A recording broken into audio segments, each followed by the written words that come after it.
Shalom, selamat malam teman-teman, saudaraku yang terkasih di dalam Kristus. Selamat datang di Jazz House of Praise. Kita hari ini akan membahas tentang pembagian wilayah Kanaan. Sangat senang teman-teman bisa hadir semua di sini. Mari kita mulai sebelum jazz pada malam hari ini. Kita buka dengan tanda kemenangan kita dalam nama Bapa dan Putra dan Roh Kudus. Amin. Mari kita bersama-sama berdoa kepada Santo Rafael. Ya Tuhan, dalam kebaikan-Mu yang tak terlukiskan, Engkau telah menjadikan Santo Rafael yang mulia sebagai pelindung umat-Mu dalam perjalanan. Dengan rendah hati kami mohon kepadamu agar kami dapat dituntunnya di jalan keselamatan dan memperoleh pertolongannya saat jiwa kami dalam bahaya. Demi Yesus Kristus Tuhan kami. Amin. Kemuliaan kepada Bapa dan Putra dan Roh Kudus, seperti pada permulaan, sekarang, selalu, dan sepanjang segala abad. Amin.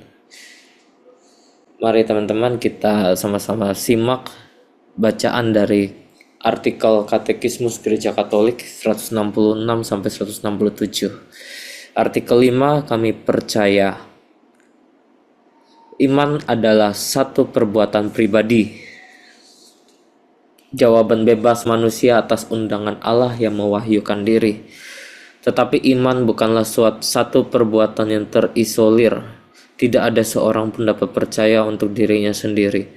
Sebagaimana juga tidak ada seorang yang dapat hidup untuk dirinya sendiri.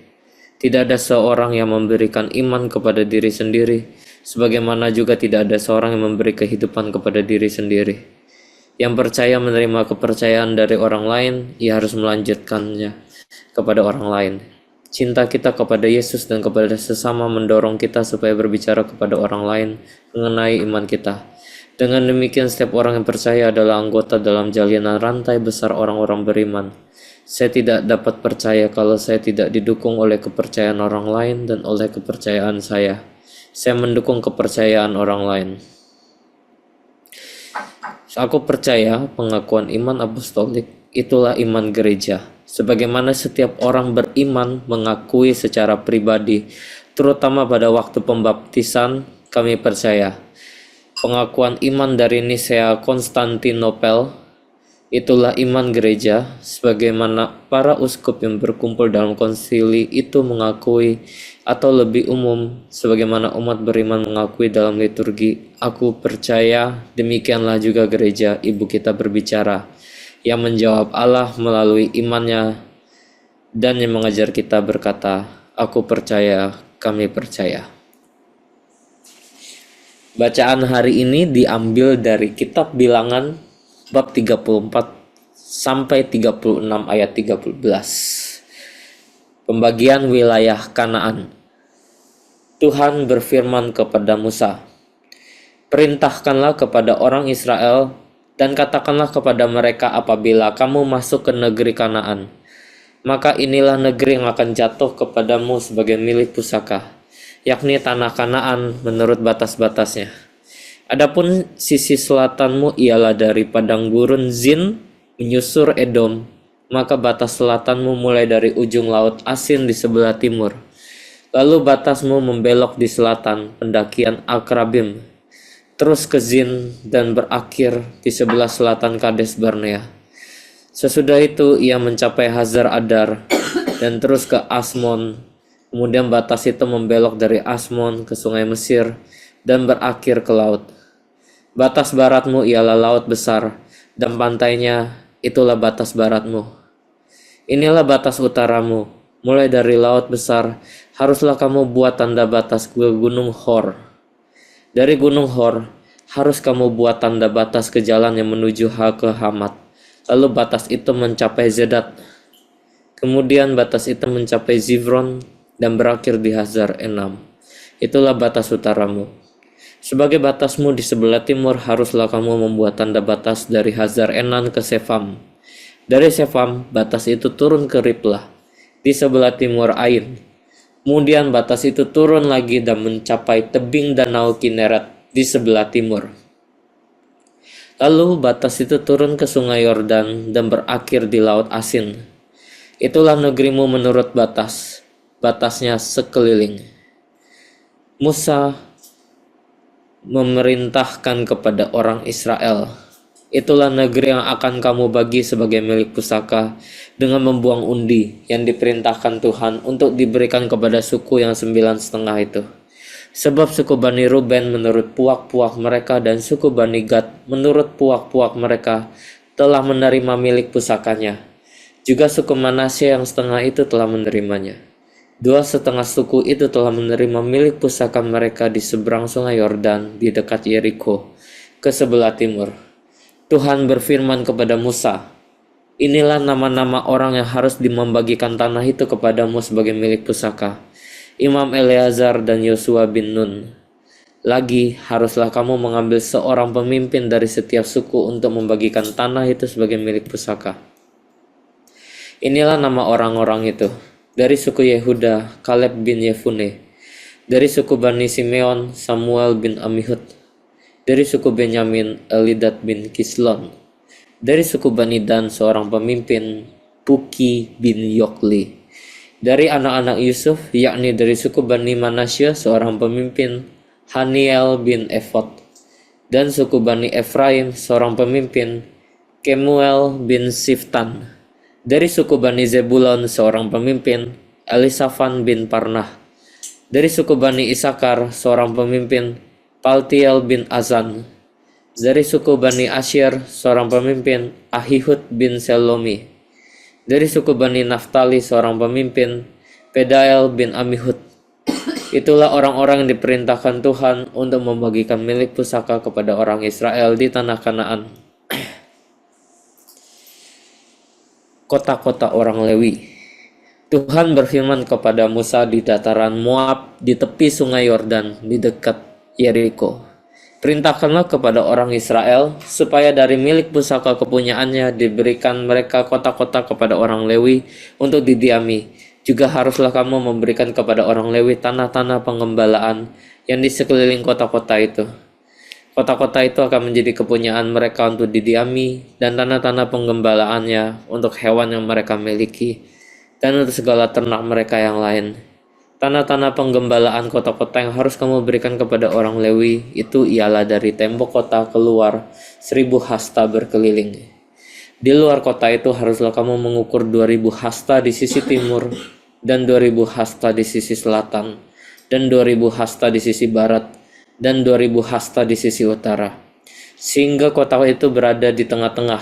Itulah bagi mereka tanah-tanah penggembalaan kota-kota.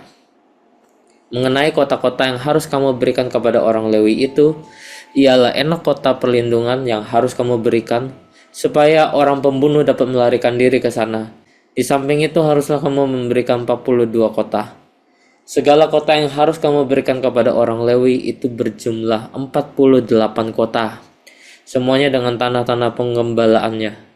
Mengenai kota-kota yang akan kamu berikan dari tanah milik orang Israel, dari suku yang banyak jumlahnya harus kamu ambil banyak, dan dari suku yang sedikit jumlahnya harus kamu ambil sedikit. Setiap suku harus memberikan dari kota-kotanya kepada orang Lewi, sekedar milik pusaka yang dibagikan kepadanya.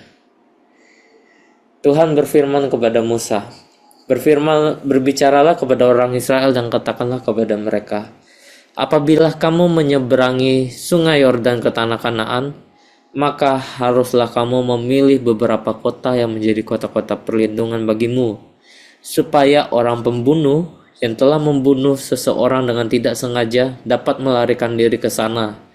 Kota-kota itu akan menjadi tempat perlindungan bagimu terhadap penuntut balas, supaya pembunuh jangan mati sebelum ia dihadapkan kepada rapat umat untuk diadili. Dan kota-kota yang kamu temukan itu haruslah 6 buah kota perlindungan bagimu. 3 kota harus kamu tentukan di seberang sungai Yordan sini, dan 3 kota harus kamu tentukan di tanah Kanaan. Semuanya kota-kota perlindungan. Ke-6 kota itu haruslah menjadi tempat perlindungan bagi orang Israel dan bagi orang asing dan pendatang di tengah-tengahmu, supaya setiap orang yang telah membunuh seorang dengan tidak sengaja dapat melarikan diri ke sana.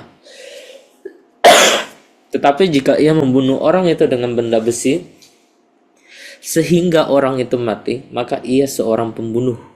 pastilah pembunuh itu dibunuh. Dan jika ia membunuh orang itu dengan batu di tangan yang mungkin menyebabkan matinya seseorang, sehingga orang itu mati, maka ia seorang pembunuh. Pastilah pembunuh itu dibunuh. Atau jika ia membunuh orang itu dengan benda kayu di tangan yang mungkin menyebabkan matinya seseorang, sehingga orang itu mati, maka ia seorang pembunuh. Pastilah pembunuh itu dibunuh. Penuntut darahlah yang harus membunuh pembunuh itu. Pada waktu bertemu dengan dia, ia harus membunuh dia. Juga jika ia menumbuk orang itu karena benci atau melempar dia dengan sengaja sehingga orang itu mati, atau jika ia memukul dia dengan tangannya karena perasaan permusuhan sehingga orang itu mati, maka pastilah si pemukul itu dibunuh. Ia seorang pembunuh. Penuntut darah harus membunuh pembunuh itu pada waktu bertemu dengan dia. Tetapi jika ia sekonyong-konyong menumbuk orang itu dengan tidak ada perasaan permusuhan, atau dengan tidak sengaja melemparkan sesuatu benda kepadanya, atau dengan kurang ingat menjatuhkan kepada orang itu sesuatu batu yang mungkin menyebabkan matinya seseorang, sehingga orang itu mati sedangkan dia tidak merasa bermusuh dengan orang itu dan juga tidak mengikhtiarkan celakanya, maka haruslah rapat umat mengadili antara orang yang membunuh itu dan penuntut darah menurut hukum-hukum ini. Dan haruslah rapat umat membebaskan pembunuhan dari tangan penuntut darah. Dan haruslah rapat umat mengembalikan dia ke kota perlindungan, ke tempat ia telah melarikan diri. Disitulah ia harus tinggal sampai matinya imam besar yang telah diurapi dengan minyak yang kudus. Tetapi jika terjadi bahwa pembunuh itu keluar dari batas kota perlindungan tempat ia melarikan diri, dan penuntut darah mendapat dia di luar batas kota perlindungannya, dan penuntut darah membunuh pembunuh itu, maka tidaklah ia berhutang darah. Sebab pembunuh itu wajib tinggal di kota perlindungan sampai matinya imam besar. Tetapi sesudah matinya imam besar, bolehlah pembunuh itu kembali ke tanah kepunyaannya sendiri. Itulah semuanya yang harus menjadi ketetapan hukum bagimu turun-temurun di segala tempat kediamanmu. Setiap orang yang telah membunuh seseorang haruslah dibunuh sebagai pembunuh, menurut keterangan saksi-saksi. Tetapi kalau hanya satu orang saksi saja tidak cukup untuk memberikan keterangan seseorang dalam perkara hukuman mati, janganlah kamu menerima uang tebusan karena nyawa seseorang, pembunuh yang kesalahannya setimpal dengan hukuman mati, tetapi pastilah ia dibunuh. Juga janganlah kamu menerima uang tebusan karena seseorang yang telah melarikan diri ke kota perlindungannya, supaya ia boleh kembali untuk diam di tanahnya sebelum matinya imam besar. Jadi, janganlah kamu mencemarkan negeri tempat tinggalmu, sebab darah itulah yang mencemarkan negeri itu. Maka bagi negeri itu tidak dapat diadakan pendamaian oleh karena darah yang tertumpah di sana, kecuali dengan darah orang yang telah menumpahkannya. Maka janganlah menajiskan negeri tempat kedudukanmu, yang di tengah-tengahnya aku diam. Sebab aku, Tuhan, diam di tengah-tengah orang Israel. Syarat perkawinan anak-anak perempuan yang mempunyai hak waris. Mendekatlah kepala-kepala puak dari kaum Bani Gilead bin Mahir bin Manasya, salah satu dari kaum-kaum keturunan Yusuf, dan berbicara di depan Musa dan pemimpin-pemimpin kepala-kepala suku orang Israel. Kata mereka, Tuhan telah memerintahkan tuanku untuk memberikan tanah itu kepada orang Israel sebagai milik pusaka dengan membuang undi. Dan oleh Tuhan telah diperintahkan kepada tuanku untuk memberikan milik pusaka Zelafehat, saudara kami, kepada anak-anaknya yang perempuan. Tapi seandainya mereka kawin dengan salah seorang laki-laki dari suku lain di antara orang Israel, maka milik pusaka perempuan itu akan dikurangkan dari milik pusaka Bapa kami, dan akan ditambahkan kepada milik pusaka suku yang akan dimasukinya. Jadi akan dikurangkan dari milik pusaka yang diundikan kepada kami.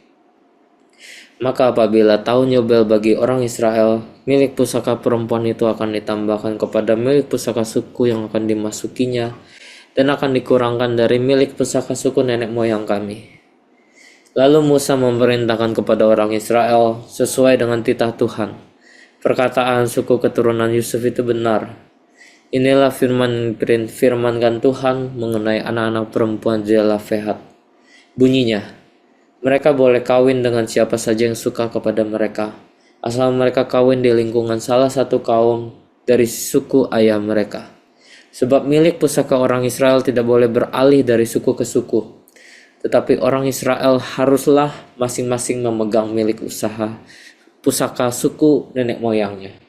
Jadi setiap anak perempuan di antara suku-suku orang Israel yang telah mewarisi milik pusaka haruslah kawin dengan seorang dari salah satu kaum yang termasuk suku ayahnya, supaya setiap orang Israel mewarisi milik pusaka nenek moyangnya.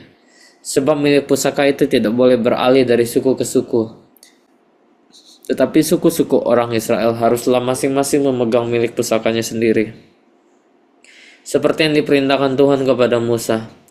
Demikianlah diperbuat anak, maka anak-anak perempuan Zelafehad, maka Mahla, Tirza, Hogla, Milka, dan Noah, anak-anak perempuan Zelafehad, kawin dengan anak-anak lelaki dari pihak saudara-saudara ayah mereka. Mereka kawin dengan laki-laki dari kaum-kaum Bani Manasya bin Yusuf, sehingga milik pusaka mereka tetap tinggal pada suku kaum ayahnya. Itulah perintah dan peraturan yang diperintahkan Tuhan kepada orang Israel dengan perantaraan Musa di dataran Moab, di tepi sungai Yordan dekat Yeriko. Demikianlah sabda Tuhan. Syukur kepada Allah.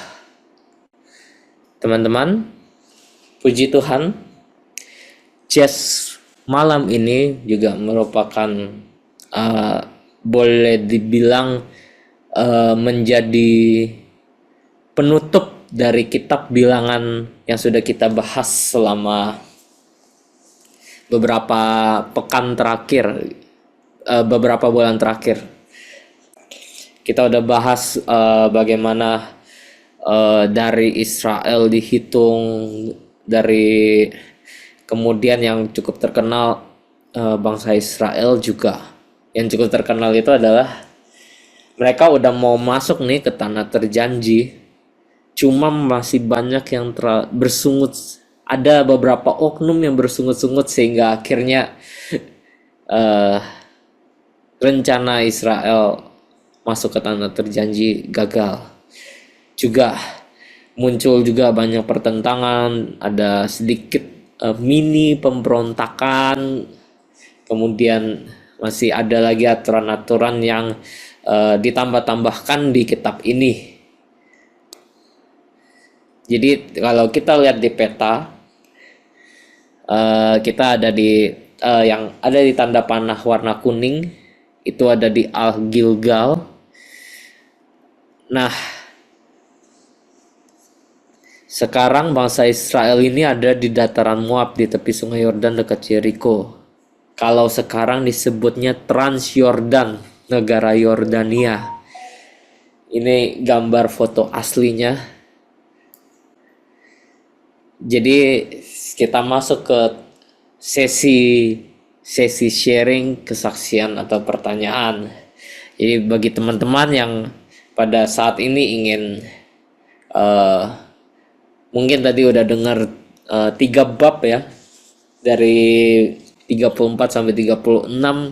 Mungkin teman-teman ada yang bingung, ada yang mungkin terpikir sesuatu, mungkin ada yang relate dengan pengalaman pribadi, ataupun jika teman-teman kebingungan, teman-teman juga bisa menyampaikan pertanyaan. Misalkan tadi, wah nih kayaknya ada istilah-istilah membingungkan, aduh itu namanya banyak banget tadi kan, atau itu kebijakan negara apalagi tadi yang dibahas gitu kan.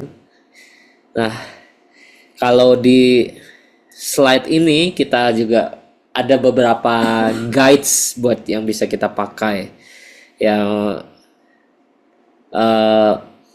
bagaimana teman-teman memahami tentang kesetiaan Allah di dalam kehidupan kita. Lalu juga menurut teman-teman, sebuah Allah itu bagaimana sih menunjukkan perhatiannya terhadap kebutuhan rohani dan jasmani kita. Lalu kalau teman-teman perhatikan tadi, putri-putri Zelafehad itu kok kesannya menjaga warisan sekali ya gitu ya. Apakah teman-teman ada yang merasa relate mungkin? Apakah teman-teman, bagaimana sih teman-teman memandang seperti keadilan, kewajaran dalam komunitas teman-teman?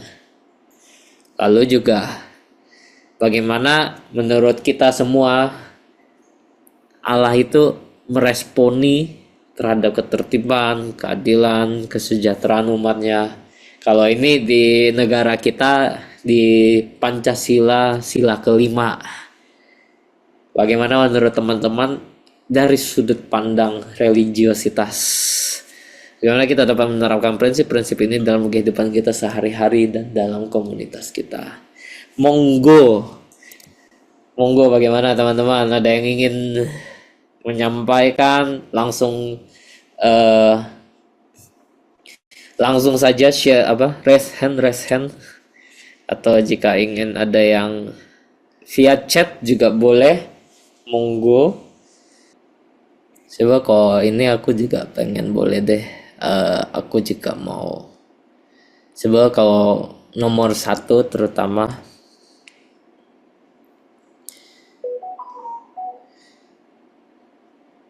kesetiaan Allah, kesetiaan Allah. Kalau aku ingat-ingat kembali teman-teman, emang kalau tadi kita baca kembali bilangan bab 34 itu, Allah betul benar-benar setelah berpuluh-puluh tahun nih Israel udah mau dibawa kalau kita semua udah pasti tahu pengetahuan umumnya bahwa bangsa Israel itu udah dibawa keliling 40 tahun teman-teman. Dan aku rasa bagi 40 tahun itu nggak sedikit. Aku pribadi saat ini masih berumur 29 tahun. Itu saja sudah terasa sepertinya lama sekali. dari awal aku kuliah di Bandung waktu itu, lalu mengikuti persekutuan doa pada saat itu, dan dan selama itu saya juga mendengar banyak sekali yang janji-janji Tuhan yang terucap selama selama saya masih tinggal di Bandung saat itu karena kuliah. Saya dengar sekali ada janji-janji Tuhan untuk pekerjaan, untuk teman-teman aku gitu kan. Ada yang untuk keluarga, ada yang untuk pasangan hidup, ada yang untuk kesehatan.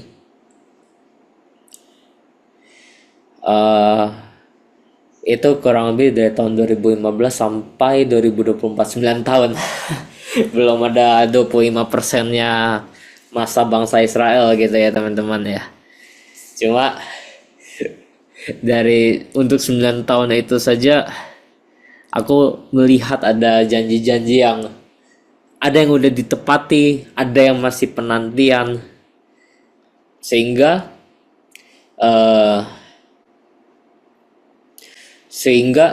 bahkan untuk aku pribadi sendiri, janji-janji yang aku dapati untuk personal itu ada yang udah ditepati, dan ada juga yang ini akan Tuhan lakukan nggak ya, kayak gitu tuh. Itu masih ini Tuhan jawab gak ya gitu. Tapi bukannya gak yakin Tuhan jawab, tapi lebih kayak Tuhan akan jawabnya sesuai yang aku doakan, atau ternyata Tuhan punya rencana yang lebih baik gitu. Nah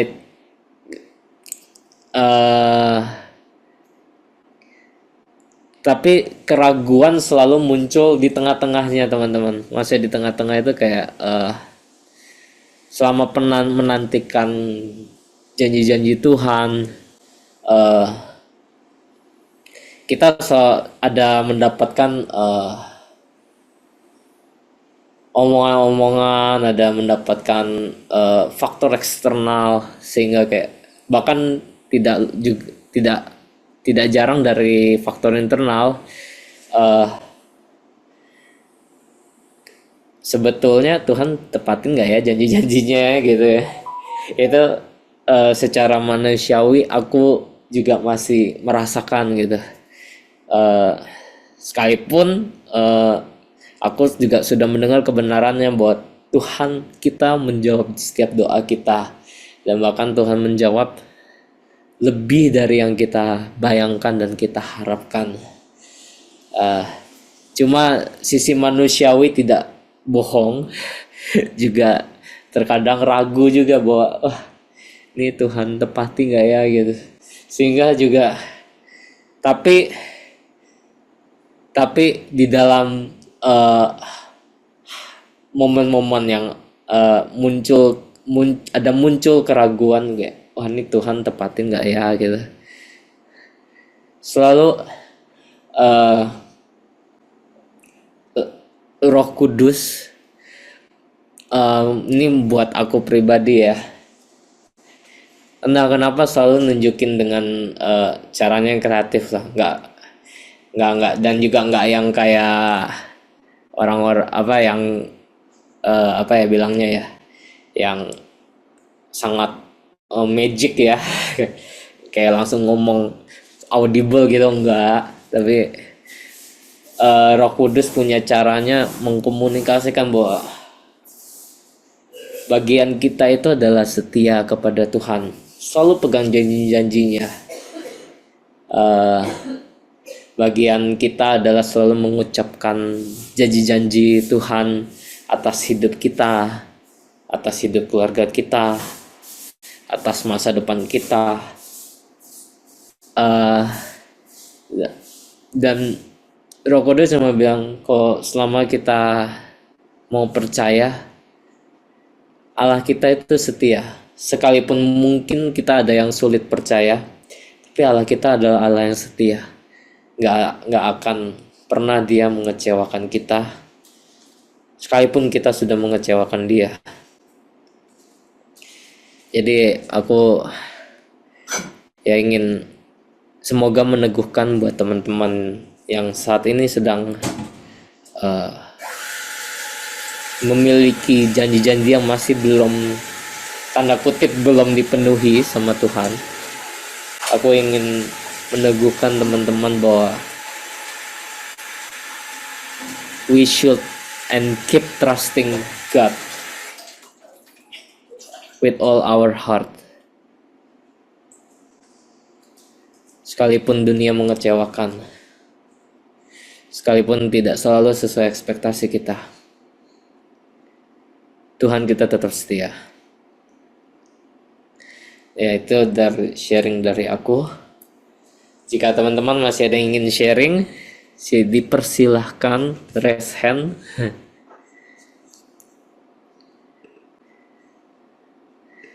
atau via chat boleh.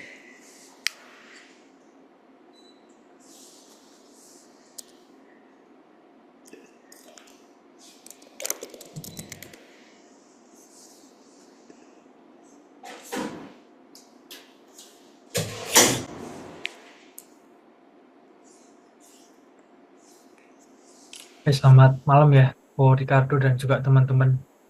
Eh,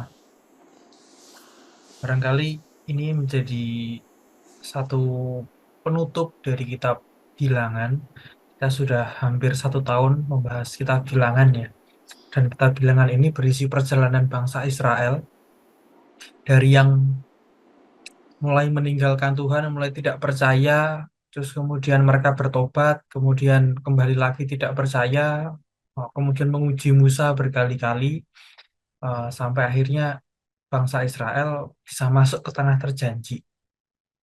Nah, meski demikian, dalam hati saya bersyukur bahwa sekali lagi bilangan ini ditutup dengan perikop yang luar biasa, yaitu mengenai hak waris. Eh, Nanti di dalam pemaparannya, Pojos akan memberikan bagian awal bilangan 34 dan nanti saya di bagian yang kedua ya mengenai kota perlindungan dan juga hak waris. Nah,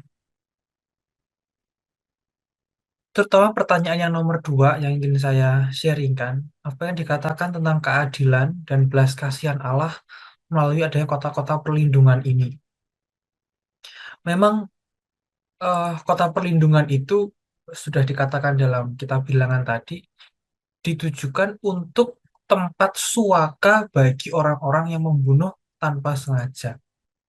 Jadi jelas ya bahwa kota perlindungan itu dipakai agar si pembunuh atau pendosa tidak segera dihakimi oleh kerabat dekat atau yang disebut sebagai penuntut balas darah eh, dan pelakunya itu dibunuh gitu. Dan kita juga melihat bagaimana Tuhan itu mengajarkan tentang keadilan dan juga belas kasihan. Nah, mestinya kita juga belajar ya mengenai keadilan, belas kasihan, dan juga rasa kemanusiaan, khususnya kepada mereka yang bersalah.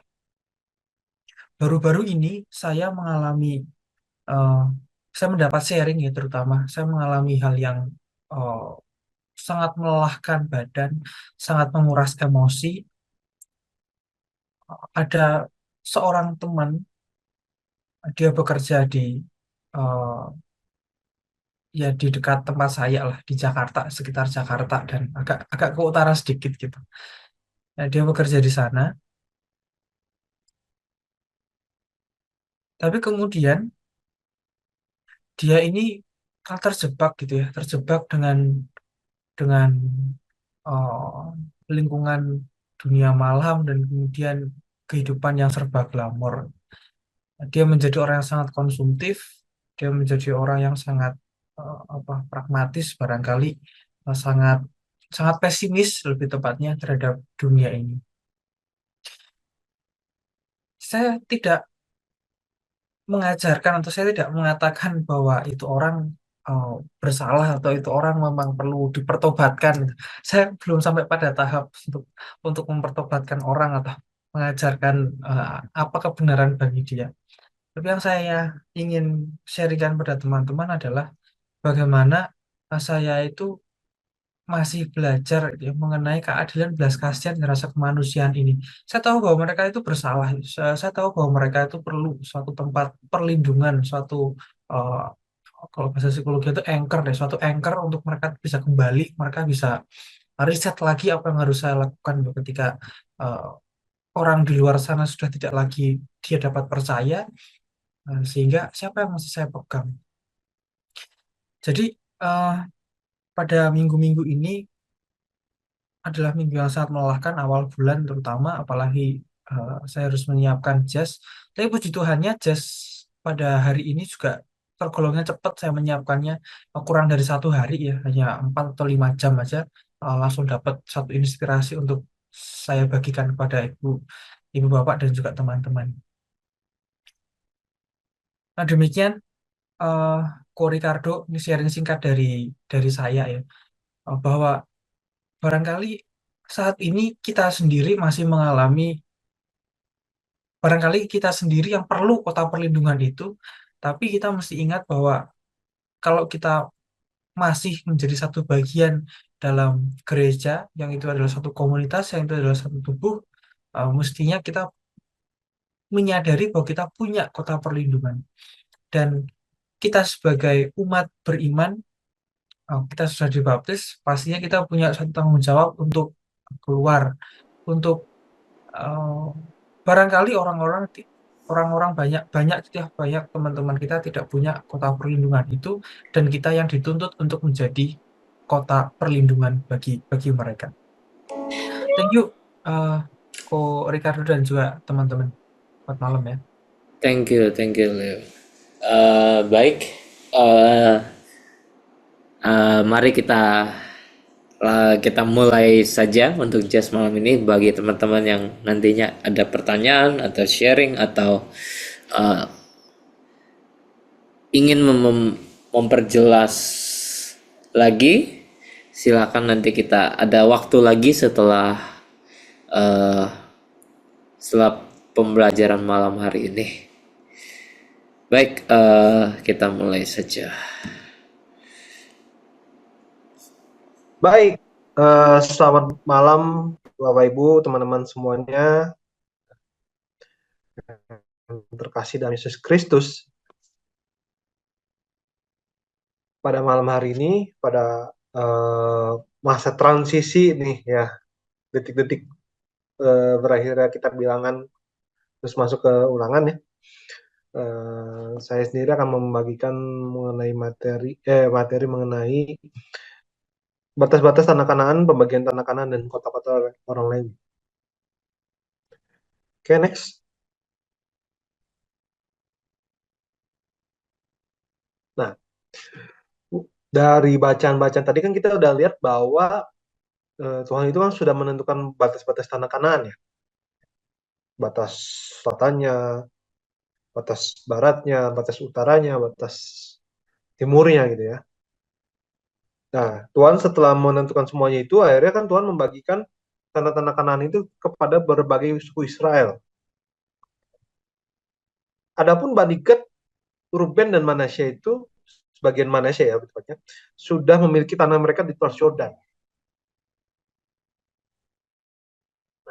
Dan mungkin ini ya yang mungkin sering kita dengarkan, sering kita ulang-ulangi ya.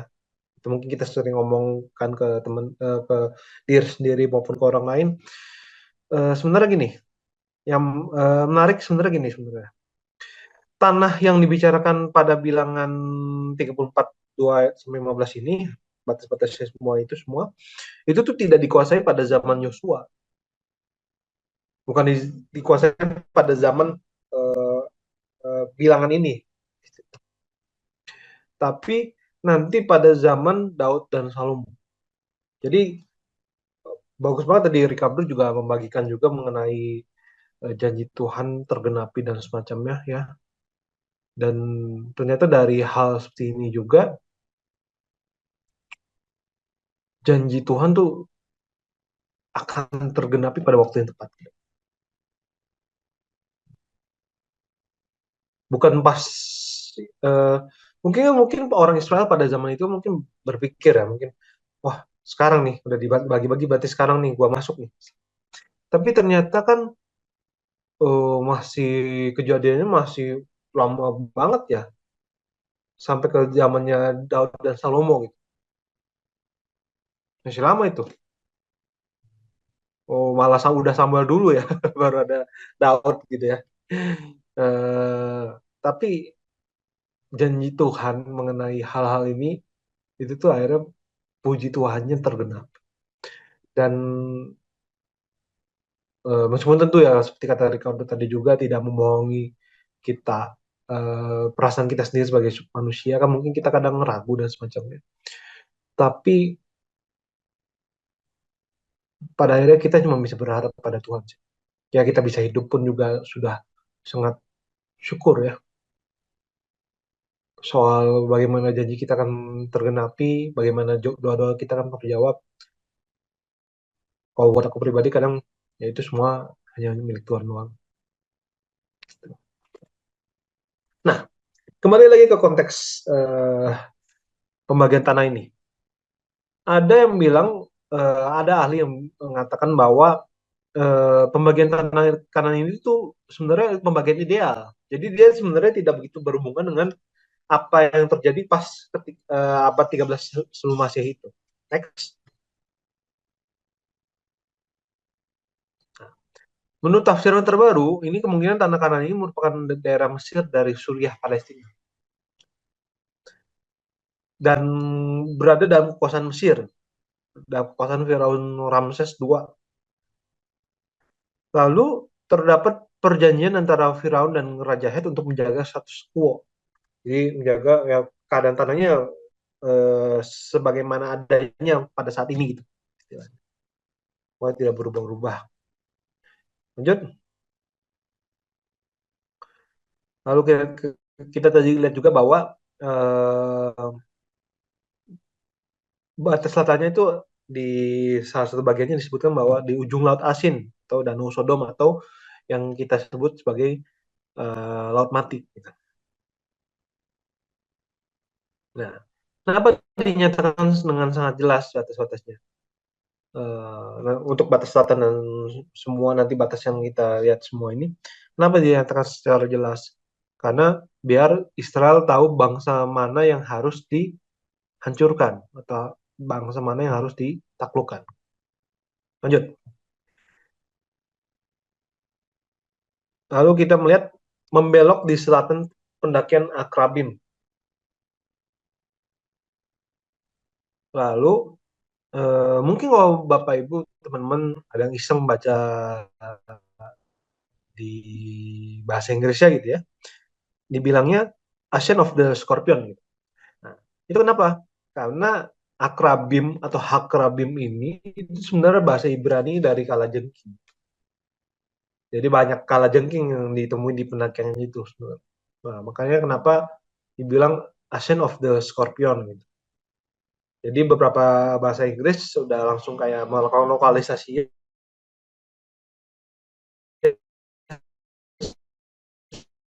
seperti itu. Jadi pendakian mah di perbatasan Mesir dan berakhir laut di Laut Tengah ya. Nah, Laut Tengah yang di Mediterranean Sea itu ya. Lanjut. Lalu batas barat aja nih di sini nih, laut besar dan pantainya, yaitu Laut Tengah. Mungkin sedikit mengomentari ya konteks budaya pada zaman itu. Kenapa dibilang laut besar gitu ya? Karena mungkin eh, alasannya mungkin sedikit terdengar lucunya adalah karena dia lebih besar daripada sekadar kolam ataupun danau. Nah, tapi maksudnya gini, orang Ibrani pada zaman itu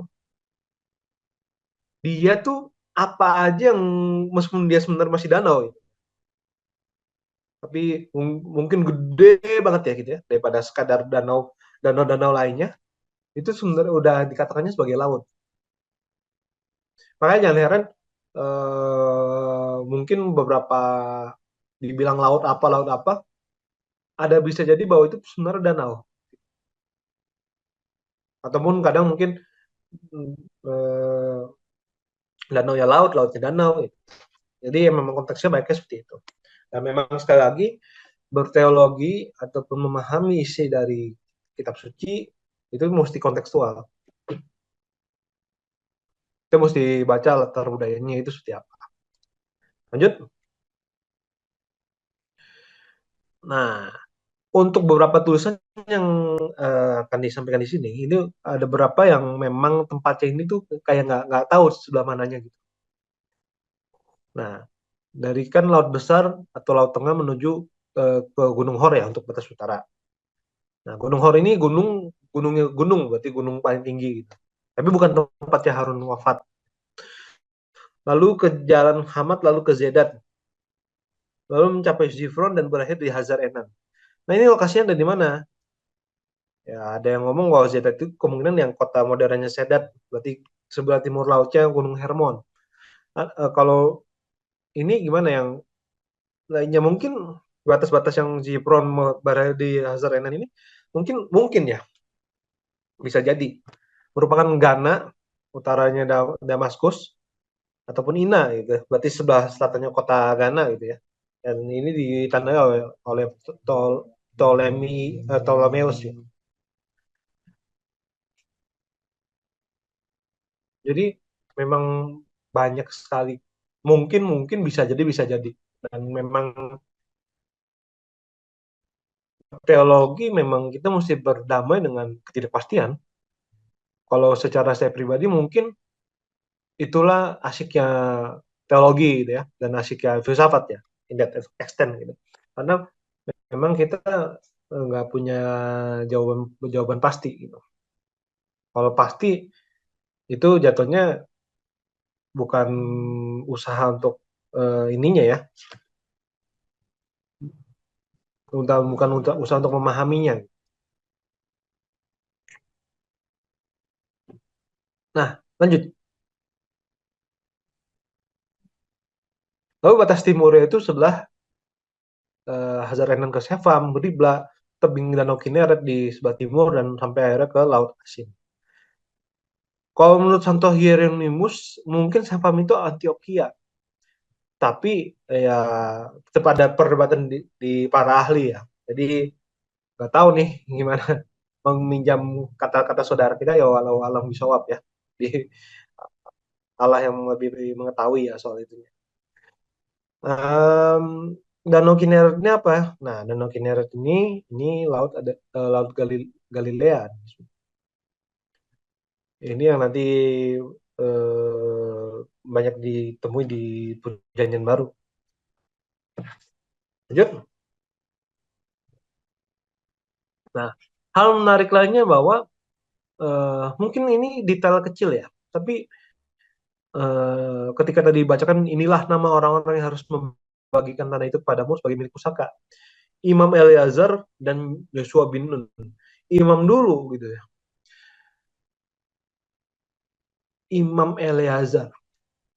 Baru pemimpinnya para pemimpin. Baru pemimpin-pemimpin. Nah, kenapa ditempatkan terlebih dahulu? Karena imam ini lebih dekat kepada Tuhan.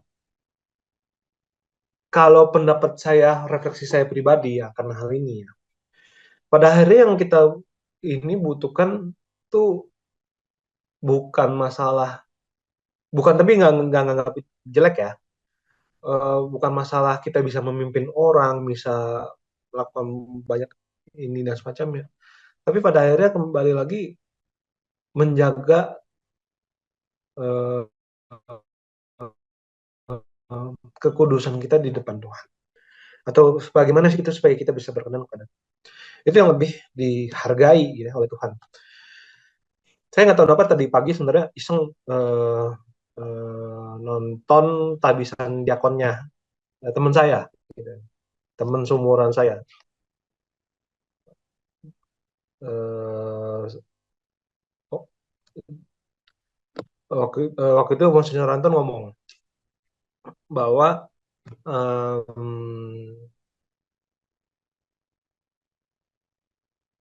memberikan hati untuk membantu orang-orang itu baik. Tapi konteksnya sebagai imam ya. Tapi yang lebih penting lagi adalah mempersembahkan hati dan tindakan-tindakan kita itu semuanya untuk Tuhan. Makanya kenapa dibilang ya para calon imam ya ya ya konfrater semua imam-imamnya tentu saja ya itu ya harus menaikkan ya doa ofisi ya brevir doa harian ya ibadat harian membaca kitab suci merayakan ekaristi apalagi kalau mereka calon imam ya setiap hari gitu ya istilahnya dan itu yang memang dikejar terlebih dahulu gitu ya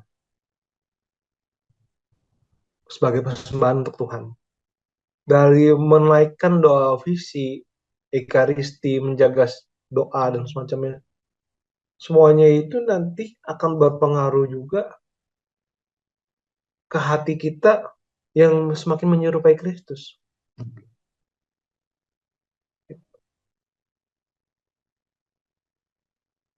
dan nggak tahu apa itu menyentuh hati saya gitu ya karena kan mungkin ya, jujur jujur aja kadang kan masih ada ya bolong lah apa gitu dan semacamnya saya rasa pun kalau misalkan iseng-iseng ya saya membayangkan diri saya jadi calon imam atau imam gitu mungkin banyak fokusnya ke misi untuk membantu orang dan semacamnya tapi ya juga ya maksudnya lebih-lebih laginya itu adalah menjaga kehidupan dan penyembahan kita kepada Tuhan gitu. Dari situlah hati kita semakin membentuk untuk menyerupai dengan Kristus. Mantap. Lanjut. Nah, ini kita dibahas lagi tentang kota-kota orang Lewi. Sebenarnya kota-kota orang Lewi ini dibahas juga di Imamat, Bilangan, dan nanti Yosua, gitu, kitab Yosua. Nanti bahas kitab Yosua baru kita bahas tentang implementasi. Nah, itu semuanya itu diberikan oleh para kaum Israel pada orang Lewi gitu. Jadi orang Lewi ini bekerja untuk melaksanakan tugas-tugas imaman. Para suku Israel yaitu menjamin kehidupannya orang Lewi. Jadi orang Lewi ini tuh tidak diwajibkan ya. Sepemahaman saya tidak diwajibkan, bukan tidak boleh ya, tidak diwajibkan untuk melaksanakan pekerjaan-pekerjaan umum atau sekuler pada waktu itu, kayak menggembalakan domba apa semacamnya. Tapi kenapa saya bilangnya tidak mewajibkan ya? Karena mereka kan sebenarnya di sini di poin ini juga terus ada juga berisi padang rumput. Padang rumput itu kan untuk menggembalakan atau mungkin untuk bercocok tanam dan semacamnya semua. Jadi um, mungkin kalau ya sekadar iseng ya iseng ya tanda kutip ya, iseng untuk itunya mungkin masih boleh, tapi bukan fokus utama mereka gitu. Totalnya ada 48 kota dan 6 kota perlindungan. Kota perlindungan itu gimana? Kurang lebih adalah tempat melarikan dirinya para pembunuh dari kejahatan yang tidak ekstrim dari para pembalas darah atau penuntut darah. Nah, tidak ekstrim seperti apanya dan semacamnya itu seperti apa nanti akan dibahas oleh Leo. Ya. Dan meskipun katanya kota-kota orang Lewi,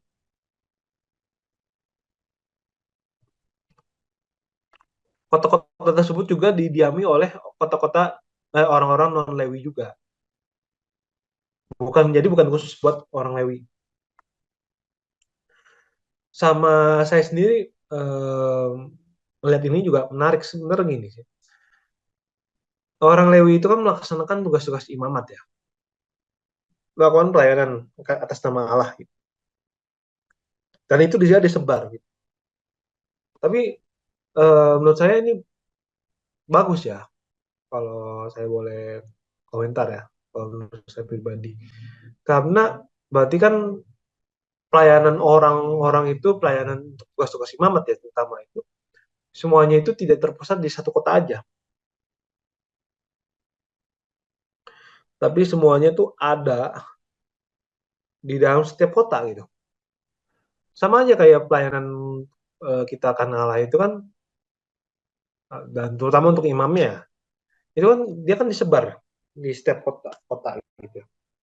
Coba bayangkan kalau misalkan aku mungkin sedikit ulang dikit. Aku melihat bahwa orang Lewi ini disebar ini kan bagus, biar semua orang ini punya semua yang kebutuhan akan imamnya itu semua terpenuhi. Sama aja aku melihat juga ya para imam ya terutama di sini ya konteksnya. Itu tuh bagusnya dia memang tersebar di semua tempat dan di semua tempat yang masih mungkin terjangkau gitu ya. Baik yang gampang maupun yang susah gitu. Bayangkan kalau misalkan imamnya di Jawa cuma ada di Bandung gitu atau Jakarta. Saya orang Cirebon buat misa berarti mesti ngejemput romonya gitu ya. Dari Bandung buat misa di Cirebon gitu.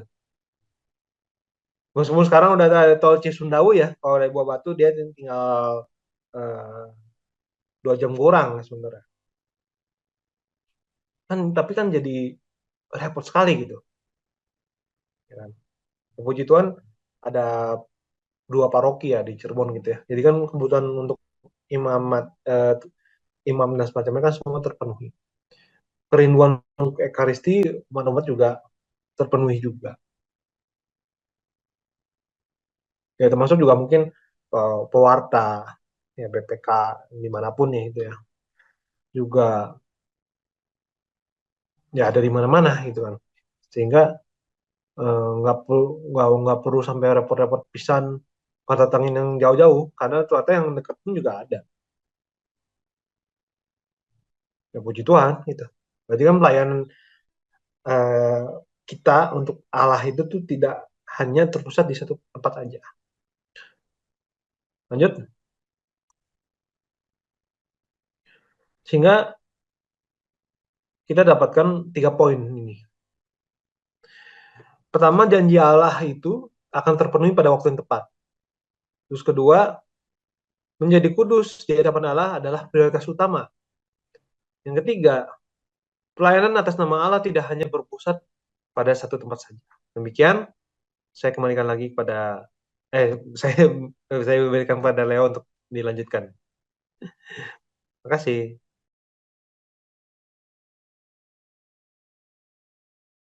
Oke, thank you, Bro Jos. Jadi masih apa pakai minta tolong Ko Ricardo ya untuk share screen. Oke, untuk slide yang pertama, sebenarnya ini suatu latar belakang ya. Sebetulnya kalau sejak masa lalu, sejak zaman dulu tuh orang bisa bisa aja ya melakukan pembunuhan yang tidak disengaja. Dan latar belakang dibentuknya hukum ini adalah bahwa bangsa yang beradab itu selalu punya suatu tanggung jawab untuk memastikan adanya suatu jalan penebusan kesalahan. Bahwa pembalasan dendam pribadi itu harus dicegah dalam masyarakat beradab. Tidak ada masyarakat yang dapat bertahan lama jika persekutuan perang berdarah tidak dibatasi oleh hukum. Itu Jerome Biblical Commentary. Jadi kota perlindungan ini akan menjadi tempat perlindungan bagimu terhadap penuntut balas. Di Bilangan 35 ayat 12 mengatakan mengenai tujuan dari kota perlindungan. Bahwa kota ini menjadi suatu tempat perlindungan bagi kita semua, bagi pembunuh yang tidak sengaja, terhadap penuntut balas, yaitu kerabat dekat dari korban. Supaya si pembunuh itu jangan mati sebelum ia dihadapkan kepada rapat umat untuk diadili. Nah, kota perlindungan ini eh, ada tiga, ada 6 ya, tiga. Jadi 3 di sebelah timurnya Sungai Yordan dan 3 lagi di sebelah baratnya dari Sungai Yordan. Hukum ini akhirnya dipakai untuk dirujuk ya kepada suatu hak suaka bagi setiap manusia untuk tujuan kemanusiaan juga. Nah, mengenai kota perlindungan ini akan dibahas lagi ketika kita nanti masuk ke kitab Yosua di bab 20. Pada saat itu, eh, sebelum bangsa Israel masuk ke tanah Kanaan, Tuhan tuh sebenarnya sudah menyampaikan dengan rinci kepada Musa yang mengatur cara-cara yang demikian, kota-kota perlindungan untuk tujuan ini. Kalau kita buka di Keluaran bab 21 ayat 12 sampai 14 itu mengenai jaminan nyawa manusia, bahwa di situ dikatakan kalau ada seorang pembunuh yang kalau ada seorang yang membunuh tidak sengaja, maka aku akan menyediakan tempat bagimu untuk lari. Jadi di Keluaran dulu itu sudah pernah Tuhan sampaikan bahwa Tuhan sendiri akan menyediakan tempat untuk lari. Dan di Bilangan ini baru kita mendapatkan realisasi dari rencana Allah itu sendiri. Dan pada saat itu memang belum diketahui apakah Tuhan sudah menyiapkan bagi umat Israel atau belum. Tetapi hukum ini tetap sepenuhnya sesuai ya dengan konsepsi atau adat istiadat dari Israel selama selama periode-periode awal mereka masuk ke tanah terjanji. Terus kemudian ada kata-kata penuntut balas ya, penuntut balas darah atau biasanya kerabat dekat. Karena tugasnya itu adalah memastikan bahwa keadilan itu akan ditegakkan. Dan pada saat itu kan mereka sedang sangat sangat berpegang pada pasti harus dibalas gitu ya. Um, Kalau sudah dibunuh, ya berarti harus balas, orang itu harus mati juga. Tapi kalau ada pembunuhan yang tidak disengaja, terus kemudian dia tiba di kota perlindungan, maka ia harus menghadap hakim, gitu ya, harus menghadap hakim di kota itu. Dan kalau mereka menganggap keterangannya masuk akal, memuaskan, mereka akan terima alasannya. Tapi ia akan diadili juga di hadapan hakim itu. Tapi kalau pembunuhan itu dengan sengaja, pasti akan dituntut ya. Para hakim akan menuntut pelakunya. Next. Kemudian kalau seseorang eh, ya, kalau seseorang memukulnya dengan senjata, misalnya kita lihat Bilangan 35 ayat 16 sampai 18. Tapi jika ia membunuh orang itu dengan benda besi dengan batu di tangan atau benda kayu yang mungkin menyebabkan matinya seseorang, maka ia seorang pembunuh, pastilah pembunuh itu akan dibunuh. Nah, jadi kalau orang itu memukul dia dengan senjata kayu, kemudian dia mati, maka dia adalah seorang pembunuh, dan pembunuh itu akan dihukum mati. Dan ayat-ayat yang sebelumnya juga mengungkapkan gitu ya, bahwa dengan besi, dengan batu, dan dengan kayu, ini kan mengungkapkan cara pembunuhan yang mengerikan. Pembunuhan ini akan memberikan luka yang mendalam, dan kemudian juga mematikan. Sekali itu langsung mematikan. Kalau orang itu tidak dapat menyelamatkan diri, maka bagi dia tidak ada perlindungan dan penangguhan hukum yang diizinkan. Dan orang yang membunuh itu akan dibunuh di tempat itu, dari Haydock Catholic Bible Commentary. Kalau kita naik ke atas bilangan 35 ayat 13 sampai 15, kota perlindungan ini akan berjumlah 6 buah kota perlindungan, dan kita akan temukan ini di Yosua, Yosua bab 20. Dan 6 buah kota perlindungan ini, eh, arti dari nama-nama kotanya itu merujuk pada sifat Kristus yang akan datang ke dunia untuk melindungi kita. Itu nanti di ujung dari materi hari ini. Nah, tapi kebijakan dari Tuhan untuk membuat kota perlindungan itu merupakan suatu bentuk perkembangan dari hukum kasuistik. Hukum kasuistik itu adalah hukum sebab akibat, hukum yang mengandung implikasi atau hukum yang mengandung suatu konsekuensi yang harus diterimakan bagi pelakunya. Jadi dari sisi perbuatan pasti ada akibat yang akan diterima oleh seseorang. Nah, ini suatu kutipan ya, Keluaran 21 ayat 12 sampai 14. Tapi jika pembunuhan itu tidak disengaja, melainkan tangannya ditentukan Allah, maka aku akan menunjukkan bagimu suatu tempat kemana ia dapat lari. Dan itulah yang disebut dengan kota perlindungan. Sebagai perbandingan saja, kalau kita lihat suatu kota di Yunani, ibu kotanya bernama Athena. eh, Athena itu kan banyak yang melahirkan filsuf hebat, banyak pemikir. Salah satunya yang kita kenal itu misalnya Solon. Solon itu disebutnya Bapak Demokrasi. Salah satu yang mencetuskan sistem demokrasi negara. Kemudian ada filsuf Yunani klasik, misalkan Socrates ataupun Plato. Itu kan filsuf klasik yang terbesar bahkan hingga saat ini. Nah, pada periode awal itu, hukum Athena itu juga mengharuskan bahwa seorang kerabat atau seorang saudara dari korban itu harus membunuh atau menghukum mati si pelaku eh, si pelaku atau si pembunuh itu, meskipun yang meninggal itu dalam kondisi budak gitu. Jadi budak pun dilindungi dari pembunuhan begitu ya, walaupun perlindungan itu akan muncul dalam bentuk keadilan, dan keadilannya itu diwujudkan atau diekspresikan dalam bentuk pembalasan dendam. Jadi seolah-olah begitu. Selain Athena, hukum Roma pun juga mengatakan demikian. Selain Athena, hukum Roma pun juga mengatakan demikian ya, bahwa kalau ada seorang pembunuh, kemudian dia tidak dengan sukarela turun dari jabatannya, kemudian menyucikan diri, kemudian melakukan ritual, maka si pembunuh itu pasti akan dibunuh. Jadi hukum Roma itu memberikan suatu dispensasi satu tahun, seandainya dia tidak bertobat, seandainya dia tidak turun dari pekerjaannya, kemudian menyucikan diri, maka dia akan dibunuh. Demikian juga hukum-hukum di Asia Tengah ya, bangsa Persia ataupun Arab juga menyerahkan pembunuh itu untuk dibunuh oleh oleh kerabat dari korban. Next. Dan dalam hal ini, bilangan 35 ayat 31 sampai 32 sudah mengatakan bahwa nyawa kita sendiri itu lebih berharga daripada uang. Maka janganlah kita menerima uang tebusan karena nyawa seorang pembunuh yang kesalahannya itu setimpal dengan hukuman mati.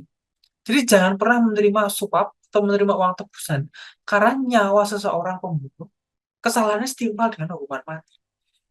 Tuh. Jangan menerima uang tebusan juga karena ada seorang pembunuh dan dia telah lari ke kota perlindungan. Jadi jangan pernah untuk menerima ganti rugi sebagai ganti nyawa, jangan mengambil uang untuk berlindung gitu ya, di kota perlindungan sampai imam besar meninggal, jangan mengambil uang tebusan untuk mengizinkan pembunuh yang disengaja, jangan mengambil uang dari orang yang telah melarikan diri ke kota perlindungan. Jadi jangan pernah, ini bapak-bapak gereja pun juga menyatakan hal yang sama, jangan pernah mengambil uang tebusan karena nyawa seorang pembunuh yang kesalahannya setimpal dengan hukuman mati. Bahwa keadilan itu pada saat itu tidak dapat digantikan. Nyawa itu harus balas dengan nyawa. Dan darah yang sudah tertumpah di negeri itu kan tidak dapat disucikan selain dengan darahnya. Itu yang menjadi penyebab. Next, coba.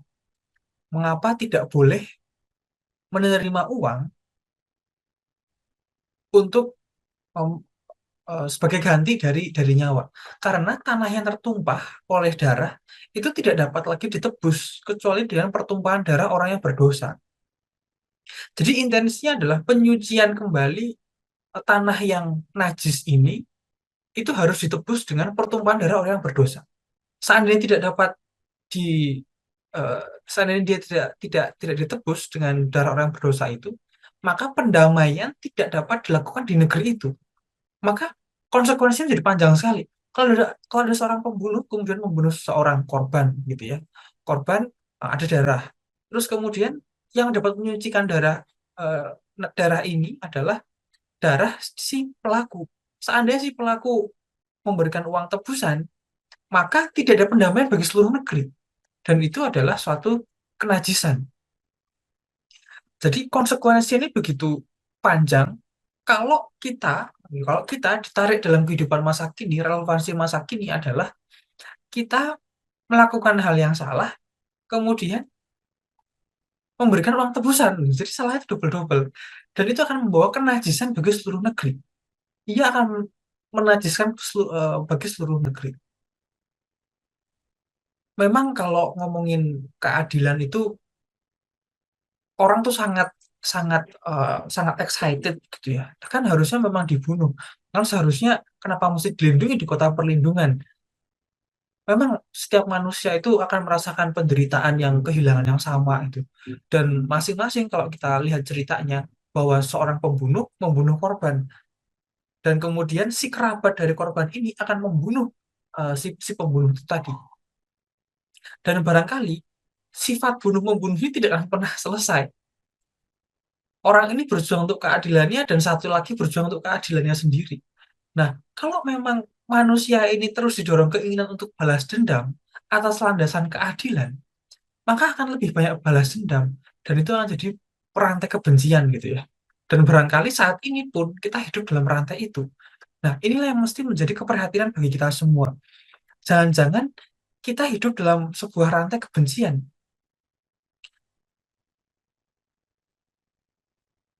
Manusia biasa kemudian didorong keinginan untuk membalas dendam atas landasan keadilan. Kita semua berharap bahwa kalau kita mengetahui masa lalu, kita bisa meramalkan masa depan gitu. Barangkali itu kita belajar sejarah gunanya untuk itu. Tapi kalau ada suatu kebencian yang terlahir untuk melindungi cinta, bahkan menjadi serba kontradiktif gitu. Menjadi serba kontradiktif eh, bagi kasih Allah itu sendiri. Lanjut kok. Nah, maka kota perlindungan ini diciptakan untuk melindungi si pembunuh tadi. Dalam Yosua di bab 20, ini ayatnya kalau nggak salah 1 sampai 9 gitu ya. Diberikan ada 6 nama kota perlindungan yang melambangkan sifat Kristus kemudian. Yang pertama adalah kota pertama itu adalah Kedesi, itu di utara Kanaan. Ia berada di dekat pegunungan Naftali dan kota ini berarti tempat kudus atau perlindungan. Dari akar kata yaitu Kedesh yang berarti menguduskan. Sebagaimana Kristus adalah kudus dan ia menghendaki juga bagi umatnya untuk kudus. Dan ini menjadi salah satu ciri dari gereja. Kota yang kedua itu adalah Sikem, letaknya itu ada di tengah Kanaan di pegunungan Efraim. Dan arti Sikem itu artinya adalah tempat untuk menampung beban. Dan kota ini merupakan penjelasan arti dari keselamatan yang datang dari Yesus yang menanggung banyak dosa-dosa umat manusia bersamaan dengan beban gitu ya, beban dosa jasmani dan rohani. Kota yang ketiga ini sangat menarik yaitu Kiryat Arba, ini di bagian selatan. Kota ini terletak di pegunungan Yehuda.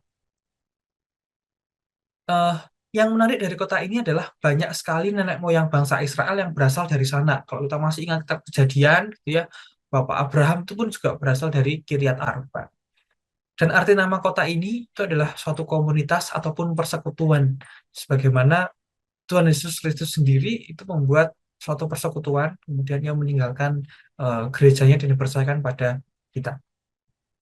Kemudian tiga kota ada di sebelah sisi timur Sungai Yordan. Kota yang pertama tuh namanya Golan, yang berarti tawanan atau melingkari.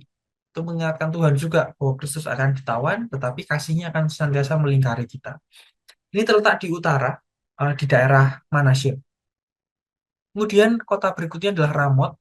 Ini terletak di tengah. Kota ini sebenarnya punyanya suku Gad, tapi kota ini diberikan kepada Bani Merari dari suku Lewi. Sebab suku Lewi tidak kebagian tanah milik pusaka ya. Arti Ramot itu adalah ketinggian. Kota yang terakhir adalah Beser. Ini adalah kota milik suku Ruben karena dia kuat, sebagaimana mencerminkan Ruben yang sosoknya kuat juga ya. Dan kota ini diberikan kepada Bani Merari dari suku Lewi. Dan arti dari Beser adalah tempat yang tak dapat dimasuki, kuat, kokoh, perkasa.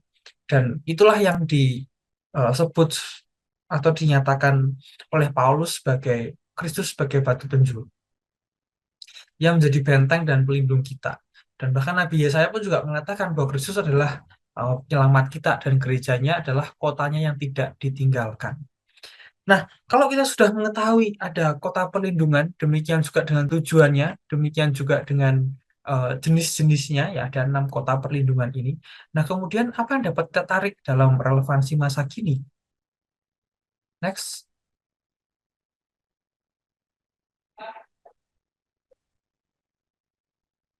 Oh, Ricardo. Nah, relevansi masa kini.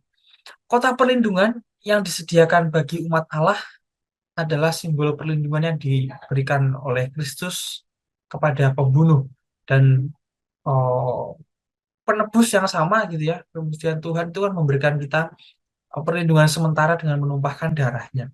Dan dia menyediakan tempat yang aman bagi para pelanggar hukum Tuhan untuk melarikan diri gitu. Jadi ini kita kembali lagi ya, kita kembali lagi pada suatu dasar Yesus dan gereja.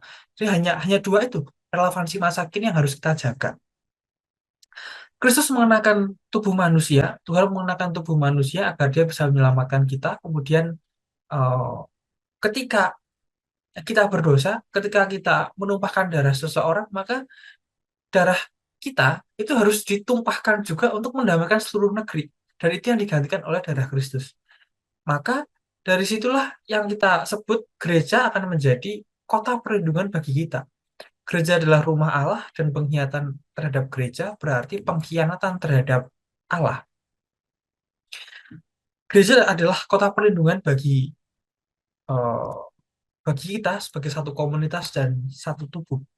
Bahwa setiap saat bahkan hingga hari ini kita tahu bahwa Tuhan itu punya para penjaga, punya para eh, orang yang setia gitu ya pada Tuhan atau Laskar Kristus begitu ya, yang sudah memberikan banyak kesaksian yang setia kepada generasi di mana mereka hidup dari zaman tahun 300-an bahkan hingga sampai saat ini pun masih ada yang memberikan suatu kesaksian, memberikan suatu peringatan, dan ketika mereka dipanggil maka akan ada suatu karya atau mukjizat yang terjadi.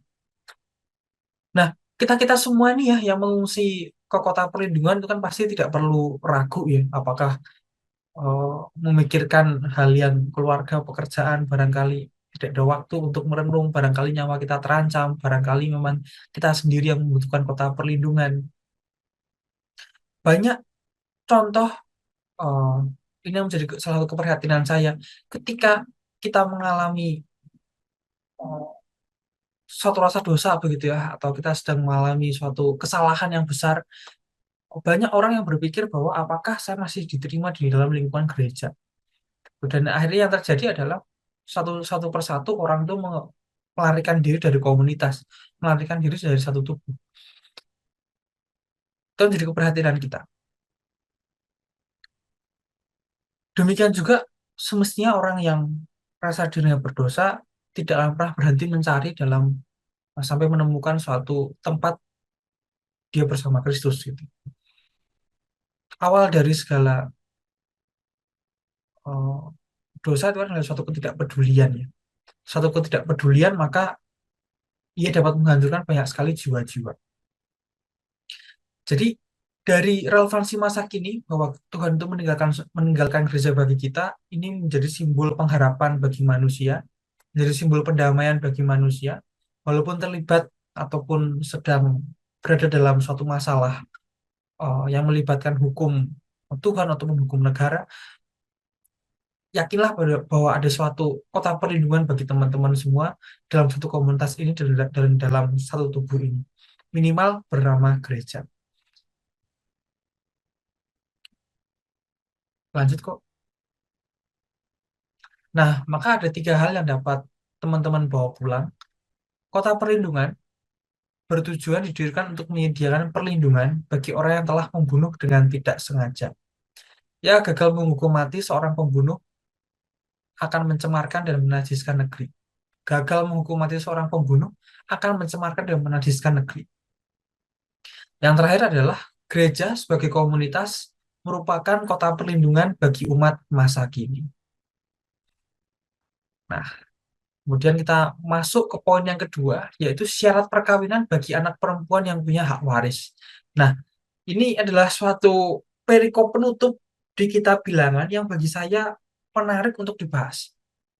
Nah, menurut saya penutup yang sempurna. Kalau bulan lalu kita sudah melihat ya penutup yang sempurna bagi Musa, nah saat ini penutup yang sempurna bagi kitab Bilangan. Latar belakangnya itu ada di kitab Bilangan bab 27, bahwa ada 5 orang putri Zelafehat dari Bani Yusuf, Manasye.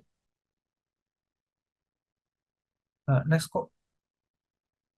Nah, mereka itu protes kepada Musa. Walaupun mereka berlima itu kan putri semua. Terus kemudian ayah mereka itu mati ketika peristiwa Kades Barnea.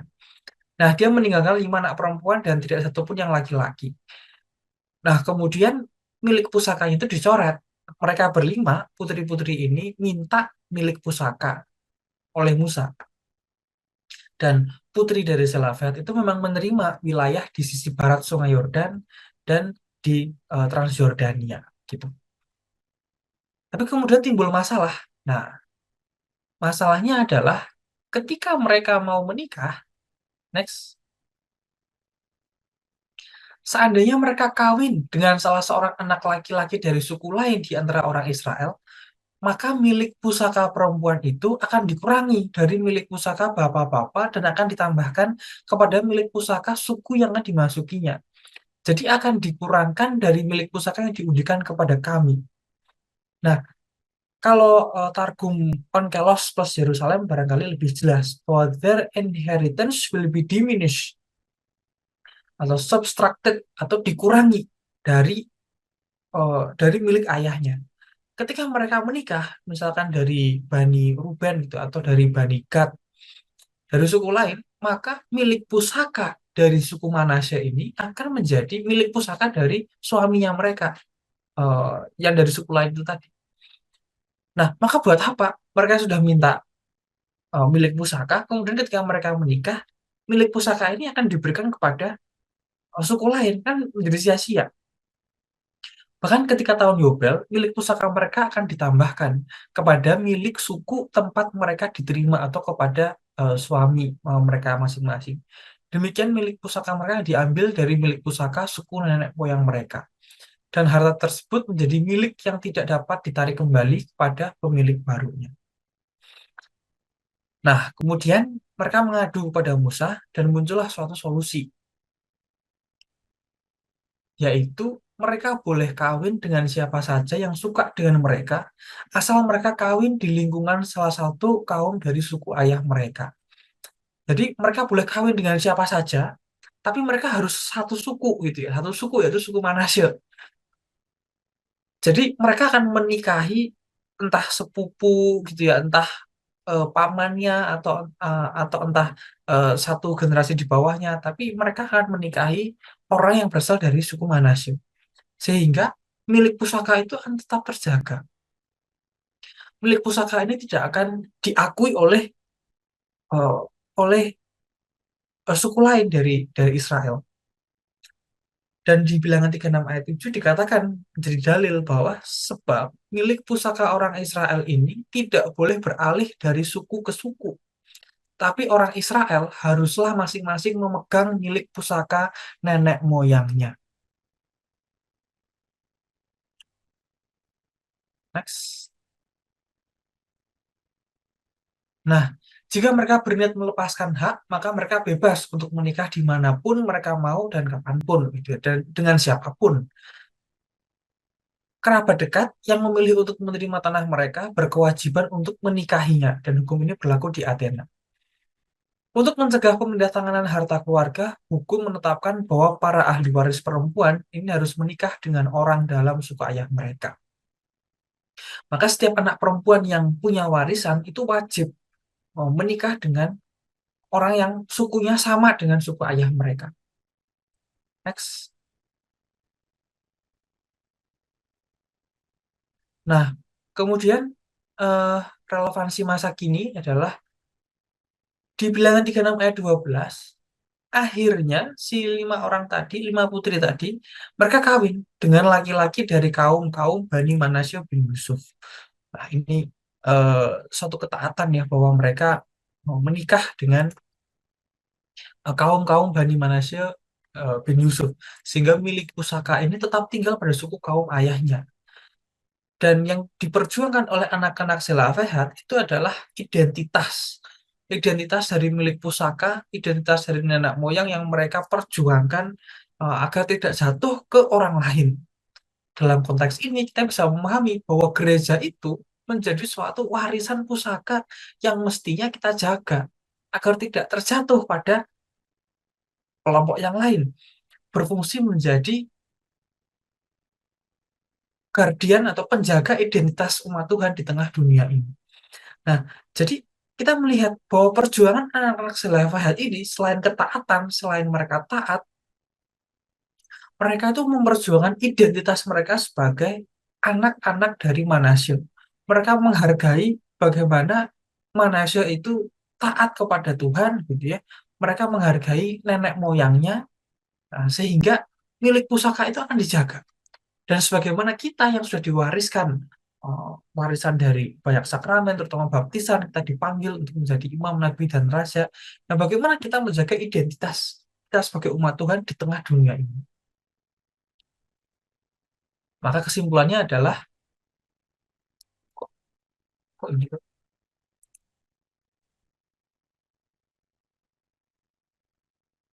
salah begini ya? Maka kesimpulannya adalah ada dua sebenarnya. Anak perempuan yang memiliki hak waris harus menikah dengan pria dari suku yang sama dengan ayahnya. Dan milik pusaka diberikan Tuhan kepada manusia untuk menjaga identitas dari eh, kurang. Milik pusaka diberikan Tuhan kepada manusia untuk menjaga identitas gitu. Maka reviewnya yang sudah kita pelajari pada malam hari ini adalah yang pertama mengenai batas-batas tanah Kanaan, pembagian tanah Kanaan dan kota-kota orang Lewi. Bahwa janji Allah akan terpenuhi pada waktu yang tepat, menjadi kudus adalah prioritas yang utama. Pelayanan atas nama Allah tidak hanya berpusat di satu tempat saja. Yang kedua itu mengenai kota-kota perlindungan. Kota perlindungan didirikan untuk menyediakan perlindungan bagi orang yang telah membunuh dengan tidak sengaja. Gagal menghukum mati seorang pembunuh akan mencemarkan dan menajiskan negeri. Gereja sebagai komunitas adalah kota perlindungan masa kini. Dan yang ketiga, anak perempuan yang punya hak waris harus menikah dengan pria dari suku yang sama dengan ayahnya. Dan milik pusaka diberikan Tuhan kepada manusia untuk menjaga identitas.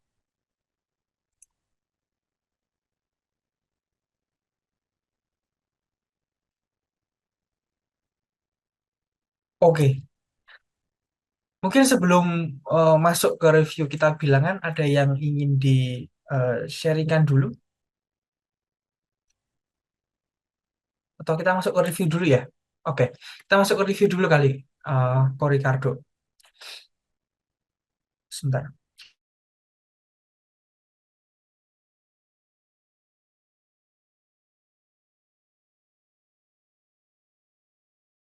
Oke, jadi antara Keluaran, Imamat, dan juga Bilangan. Kitab Keluaran itu ditutup dengan sangat menggantung bahwa Musa itu sudah disuruh Tuhan untuk membuat kemah suci. Musa itu sudah disuruh Tuhan untuk mengumpulkan orang-orang dan bahan-bahannya sehingga kemah suci itu bisa terjadi, kemah pertemuan bisa terjadi. Tapi di ujungnya Musa itu tidak dapat memasuki kemah pertemuan. Tuhan itu memanggil Musa dari dalam, tapi Musa itu di luar. Ia tidak bisa masuk ke kemah pertemuan. Nah, masalah inilah, masalah Musa yang tidak dapat masuk ke kemah pertemuan, akhirnya dijawab melalui kitab Imamat, melalui korban pendamaian, penghapusan dosa, korban bakaran, penyucian, dan lain-lainnya. Oh, kalau kamu mau masuk kemah pertemuan, kamu harus suci. Kalau kamu tidak dapat masuk, berarti kamu najis atau kamu sedang berdosa. Jadi ngomongnya di kitab Imamat itu berisi aturan-aturan saja. Dan kemudian di bilangan kita bisa lihat bahwa Tuhan berbicara kepada Musa di dalam kemah Tuhan di padang gurun Sinai. Lanjut. Nah, selanjutnya mengenai kitab bilangan. Kitab bilangan Numbers, Arithmoi,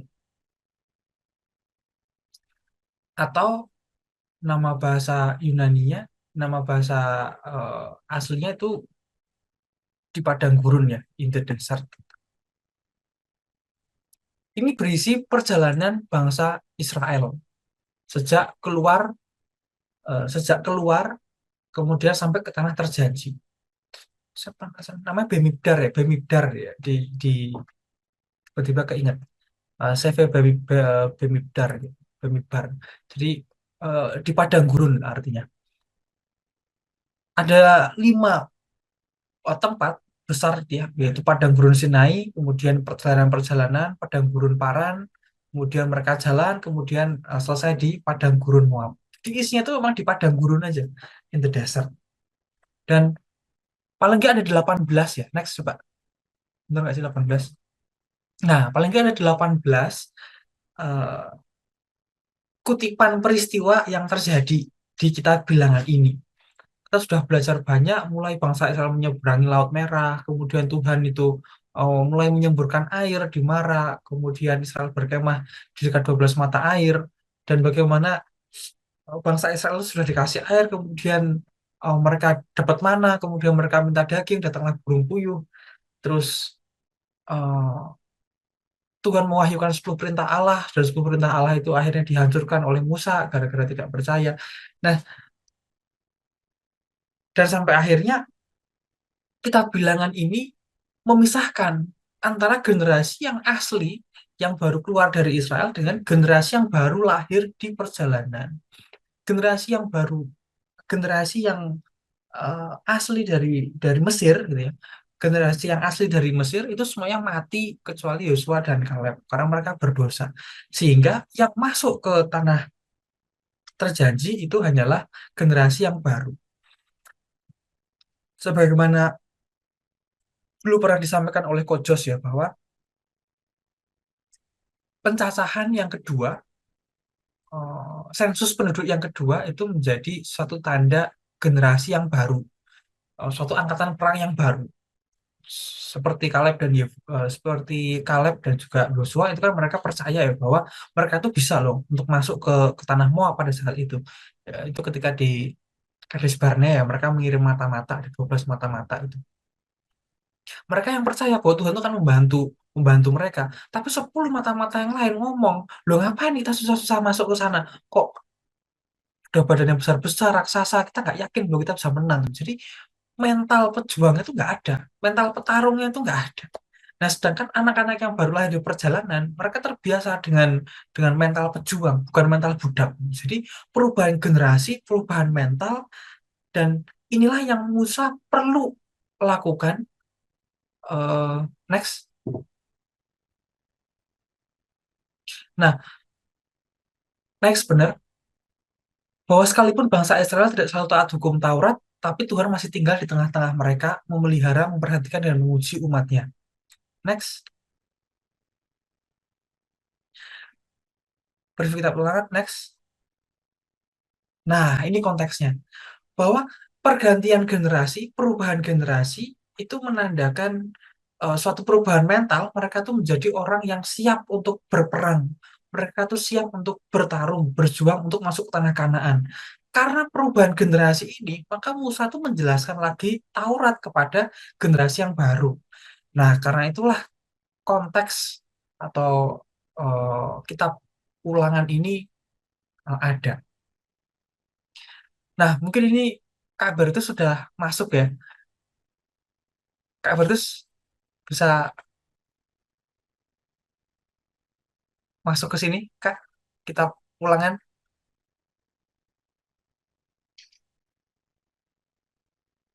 Oke, boleh, boleh. langsung aja, Kak. Oke. Oke, siap. Wah, terima kasih, Leo. Oke, saya mana nih? Konteks ya. Ya, Oke. sampai konteks.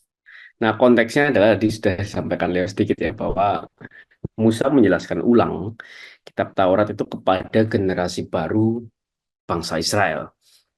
Nah, ini menjadi dasar eh, kerangka besar dari kitab ulangan. Gitu. Maka kita bisa mengerti bahwa, oh kenapa kok di kitab ulangan itu mengulang hukum-hukum. Begitu. Yang sudah disampaikan di kitab Keluaran diulangi lagi, disampaikan kitab Imamat diulangi lagi, disampaikan di kitab Bilangan diulangi lagi gitu ya. Karena emang Musa mau menjelaskan ulang hukum Taurat ini kepada generasi baru. Next. Nah, ini sedikit mengenai judulnya. Kenapa nama kitab ini disebut sebagai kitab ulangan? Itu dari bahasa Yunani, yaitu Deuteronomion atau salinan hukum berdasarkan Ulangan 17 dan 18 atau hukum yang kedua. Tapi sebenarnya dalam bahasa eh, Ibrani itu judul aslinya adalah Sefer Debarim, gitu ya, dari Ulangan 1 ayat 1. Inilah perkataan-perkataan atau eleh Hadebarim. Nah, jadi Sefer Debarim, kitab perkataan-perkataan. Next. Oke, nah tadi sudah saya tadi eh, disampaikan ya bahwa kitab ulangan ini mengulang hukum untuk menjelaskan kepada generasi baru. Hukum seperti apa yang Musa maksud dan kenapa harus diulang kepada generasi yang baru? Karena Musa mau bilang begini, bahwa Musa berharap dan Tuhan juga mau generasi Israel ini yang hidup di tanah Kanaan ini itu menerima berkat. Caranya seperti apa? Caranya adalah dengan menyembah Allah Israel, Allah yang Esa. Menyembah Allah, mendengarkan perkataannya, mentaati setiap firman-Nya. Itu mereka akan mendapat berkat. Tapi kalau mereka malah menyembah Allah-Allah lain, mereka tidak taat kepada firman Tuhan, mereka memberontak kepada Tuhan, yang mereka alami adalah kutuk. Maka kitab ulangan ini nanti ditutup ya, dengan satu kesimpulan dari Musa bahwa kalian mau pilih berkat dengan cara menyembah Allah Israel dan taat kepadanya, atau kalian mau pilih kutuk dengan cara menyembah Allah-Allah lain dan memberontak kepada Allah Israel. Ini pilihan kalian. Nah, maka disampaikan sebenarnya kitab ulangan ini isinya apa? Panduan bertahan hidup bagi bangsa Israel dalam kehidupan mereka sebagai bangsa, khususnya nanti di tanah Kanaan. Nah, ini Musa sampaikan jelas kenapa? Karena semua bangsa-bangsa yang ada di dalam tanah Kanaan itu menyembah dewa-dewa, gitu, dengan patung-patungnya, gitu. Nah, ini menjadi tantangan bagi bangsa Israel yang menyembah Allah yang Esa tanpa wujud. Nah, ini tantangan berat bagi bangsa Israel. Maka Musa mengulang kembali kitab hukum Taurat itu kepada bangsa Israel. Ya, tujuannya supaya memastikan bangsa Israel tetap dalam track yang benar, dalam track hukum Taurat. Nah, maka salah satu perhatian utama dalam kitab ini adalah pemusatan ibadah. Jadi banyak juga peraturan mengenai peribadatan. Bukan hanya dalam kitab Imamat, tapi dalam kitab Ulangan juga banyak mengenai peribadatan untuk menegaskan kembali bahwa hai bangsa Israel, kamu hanya menyembah Allah Israel, Allah yang Esa. Next. Nah, ini jadi kitab Ulangan bisa dibagi menjadi 3 bagian. Nanti ya, perkataan pembukaan Musa, kemudian kumpulan hukum-hukum atau salinan hukum-hukum, yang terakhir perkataan terakhir Musa dan kematiannya. Nah, mengenai kumpulan hukum-hukum ini mungkin nanti kita akan banyak skip ya mungkin ya, kita karena sudah pernah dibahas sebelum-sebelumnya, atau mungkin kita persingkat lah gitu. Mungkin 5 pasal langsung kita jelaskan sekaligus begitu ya. Nah, kira-kira begitu. Next. Nah, perkataan pembuka. Nah, ini ya, ini menegaskan kembali apa yang tadi saya sampaikan. Ya, salah satu ayat penting dalam kitab Ulangan di perkataan pembuka Musa itu di Ulangan 6 ayat 4 sampai 5. Yaitu dengarlah hai orang Israel, Tuhan itu Allah kita, Tuhan itu Esa, kasihilah Tuhan Allahmu dengan segenap hatimu dan dengan segenap jiwamu dan dengan segenap kekuatanmu, atau lebih terkenal dengan istilah Shama Yisrael. Dengarlah hai Israel. Nah, kata Shama Yisrael ini sebagai perkataan pembukaan Musa dimaksudkan untuk menegaskan bahwa dengan kitab Ulangan ini, dengan hukum-hukum yang akan disampaikan oleh Musa nantinya, itu dimaksud untuk apa? Bahwa kalian harus mengikuti ini sebagai bentuk penyembahan kepada Allah yang Esa. Bentuk kalian mendengar, dengarlah hai orang Israel. Bentuk bahwa bangsa Israel mendengar itu apa? Mereka menyembah Allah yang Esa dan mentaati hukum Taurat. Nah, semua Israel sampai saat ini menjadi suatu panggilan doa bagi orang-orang Yahudi sampai saat ini. Nah, next kita coba mungkin saksikan, dengarkan sedikit bagaimana semua Israel ini dikumandangkan.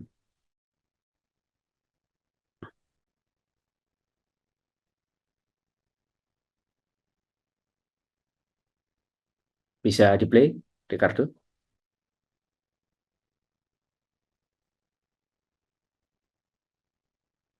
Atau di PDF ya? Oh ya sudah nggak apa-apa. Oke oke. Kalau nggak apa nggak berarti ini bikin penasaran, nggak apa sudah. Nah, biar penasaran ya seperti apa semua Israel, teman-teman bisa cari juga di YouTube, ini banyak sekali, gitu ya. Nah, seperti suara azan lah kira-kira begitu ya, semua Israel. Nah, next. Nah, kemudian bagian yang kedua adalah kumpulan hukum-hukum. Nah, ini banyak sekali, mungkin nanti mengulang apa yang telah disampaikan dari kitab Ulangan, dari kitab Keluaran sampai kitab Bilangan. Nah, nanti salah satu ayat pentingnya ada di Ulangan 18 ayat 15.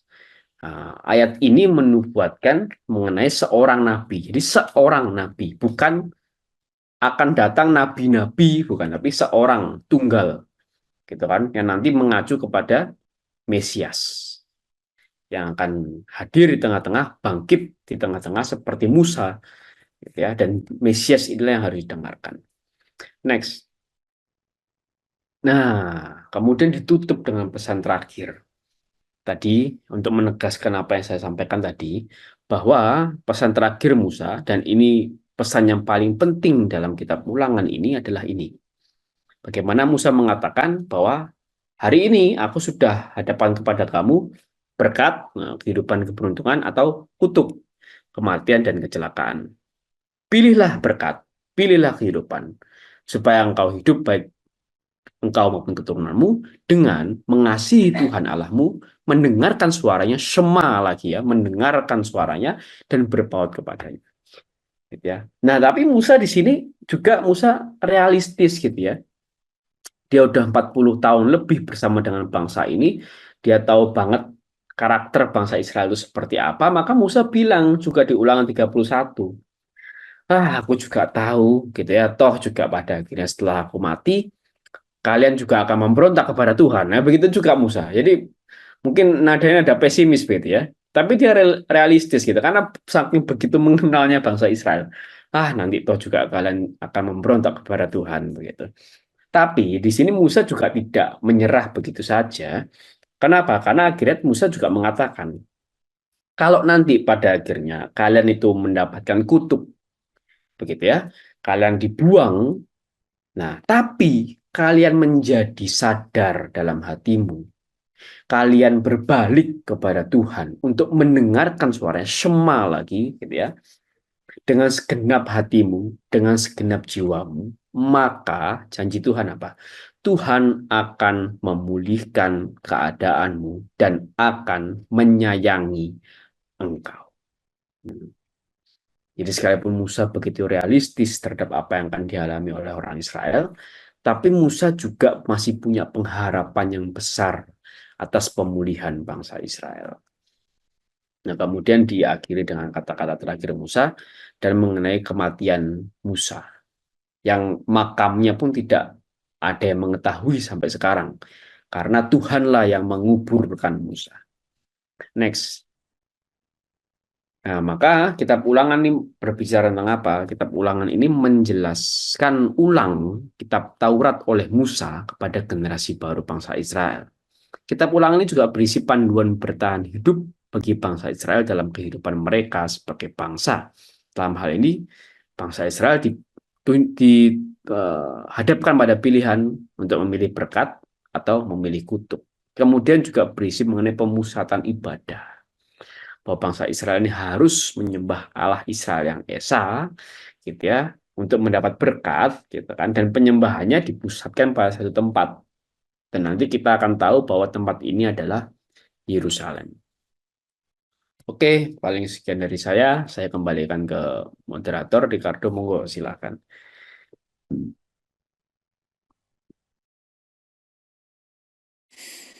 Iya, baik. Terima kasih kepada Jos, Leo, dan Albert yang menutup dengan review kitab Taurat dan juga memberikan preview untuk yang akan kita bahas di pertemuan-pertemuan kita ke depannya di kitab Ulangan. Baik teman-teman, terima kasih teman-teman yang sudah mengikuti sampai detik ini. Terima kasih sekali teman-teman. Kemudian sesuai janji yang tadi awal kita udah bahas, bahwa jika teman-teman ada yang ingin menambahkan, ada yang setelah tadi udah dipaparkan, kita sama-sama belajar mulai dari bilangan bab 34. Kita bahas juga tentang ada kota-kota perlindungan, ada juga pembagian warisan. Mungkin teman-teman ada yang mendapatkan sesuatu, ada yang ingin, atau mungkin masih ada yang bingung, atau ada yang ingin men-sharingkan sesuatu, ada dapat rema tadi, dipersilahkan, ini saatnya. Yang ingin ini bisa langsung raise hand ya teman-teman ya, atau via chat juga boleh. Jika tidak ada, baiklah, just malam hari ini kita akhiri, kita tutup. Sebelumnya aku ingin merimain lagi bagi teman-teman yang sebelumnya nih, wah ada yang kelewat nih jasnya gitu ya. Nah, teman-teman bisa akses ke channel House of Praise Bandung di YouTube. Di situ kami mengupload setiap seri jazz yang sudah berlalu. Nah, teman-teman juga bisa share kan ke teman-teman yang lain yang memerlukannya. Jika teman-teman rasa bisa menjadi berguna juga buat teman-teman yang mungkin hari Kamis malamnya sedang berhalangan, kami sangat mengapresiasi. Lalu juga jangan lupa bagi teman-teman yang masih belum follow Instagram House of Praise, bisa langsung follow ke @house.of.praise ya. Lalu juga Selasa depan kita akan ada persekutuan doa offline jam 7 malam di Jalan Maulana Yusuf nomor 5. See you. Dan juga Kamis 2 minggu lagi di tanggal 22 Agustus kita akan masuk ke kitab Ulangan. Setelah sudah berminggu-minggu kita membahas kitab Bilangan, sekarang sudah saatnya kita masuk ke step berikutnya. Baik teman-teman, mari kita tutup jazz malam hari ini dengan doa. Kita memohon doa pada malaikat pelindung. Dalam nama Bapa dan Putra dan Roh Kudus, amin. Malaikat Allah, engkau diutus oleh Allah untuk melindungi umatnya dan menghantar mereka ke tempat yang telah ditentukan olehnya. Ya malaikat pelindungku, aku bersyukur kepada Allah karena Dia sendiri berkenan mengutus engkau mendampingi dan melindungi aku. Sudilah engkau melindungi aku terhadap semua yang membahayakan diriku. Bila bahaya itu sudah dekat, sudilah engkau melawannya demi keselamatanku. Sedangkan kalau bahaya itu masih jauh, bimbinglah aku menempuh jalan lain yang lebih aman. Semoga engkau selalu mengingatkan aku akan kebaikan, dan jangan merelakan aku melakukan hal-hal yang kurang berkenan pada Allah. Kalau aku menghadapi godaan, mohonkanlah kekuatan dari Allah, agar aku tidak goyah. Dan kalau aku jatuh ke dalam dosa, sudilah engkau membimbing aku untuk bertobat. Lindungilah aku dalam ketenangan, dan jagalah aku bila aku tidur. Sudilah engkau memberikan kekuatan bila aku lemah. Doakanlah aku selalu agar dapat mengamalkan hidup Kristen dengan tulus hati. Mohonkanlah aku rahmat Allah agar aku mampu menjadi pewarta kabar gembira, seperti malaikat Gabriel, dan penumpas kejahatan seperti malaikat Mikael. Ya malaikatku, semoga aku selalu mengikuti bimbinganmu dan bersama engkau perkenankanlah aku selalu melambungkan pujian serta syukur kepada Allah dengan pengantaran Kristus Tuhan kita. Amin. Kemuliaan kepada Bapa dan Putra dan Roh Kudus, seperti pada permulaan, sekarang, selalu, dan sepanjang segala abad. Amin. Dalam nama Bapa dan Putra dan Roh Kudus. Amin.